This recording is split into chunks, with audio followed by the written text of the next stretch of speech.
For today's video, good morning Philippines, good morning world. For today's video, dinakdakan by Chef Gineton. Subukan mo na. Dinakdakan by Chef Gineton. Amoy pa lang, ulalam. Nako, sulit talaga ang bayad. Pag ibili ng Gineton's Catering Services, ang kukuhanin mo sa lahat ng ibad mo. Kaya, ano pang inaantay mo? Dali na. Subukan mo na. Ibili sa Gineton's Catering Services. Sa handaan, laging bida ang lasa.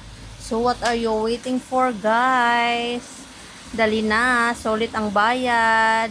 Kakain ka lang naman, siguraduhin mo nang masarap ang iyong ilagay sa hapagkainan. O, di ba? Hindi ka mapapahiya sa bisita. Dahil sulit talaga ang bayad, guys. Dahil 100% legit masarap ang foods ng Evelyn and Jerton's Catering. Sa handaan, laging bida ang lasa. Sa handaan, sulit ang bayad. Sa handaan, talaga, maasahan. Evelyn and Jerton's Catering Services. Talaga naman. Check your calendar now. One book oras. Evelyn and Jerton's Catering Services. Talaga naman. Ang sarap talaga.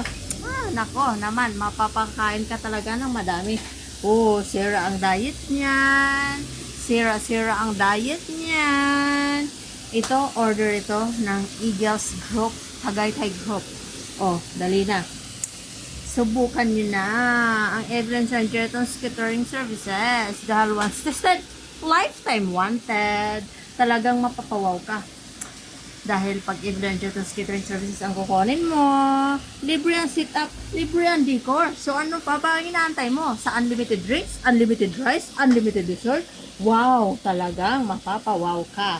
Dali na.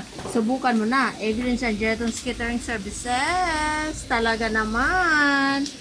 Ay, nako, solid talaga ang bayad nyo, guys. Kaya kung sa mga gustong mag-try sa amin, mag-short order ka muna. O magpa-food packs ka muna. Baya lalamove. Lalamove na lang, guys, kasi mas mura. Dali na. Subukan mo na. Evelyn and Jerton's Catering Services. Minimum of 5,000. Talagang madami na ang iyong pagkain. Dali na. Subukan mo na. Nako, sinasabi ko ang totoo sa'yo. Legit, 100% masarap ang foods ni Evelyn Jerton's Catering Services. Dali na. Lutong di tinipid. Evelyn Jerton's Catering Services lang po yan. By Chef Gineton. Thank you. Love it.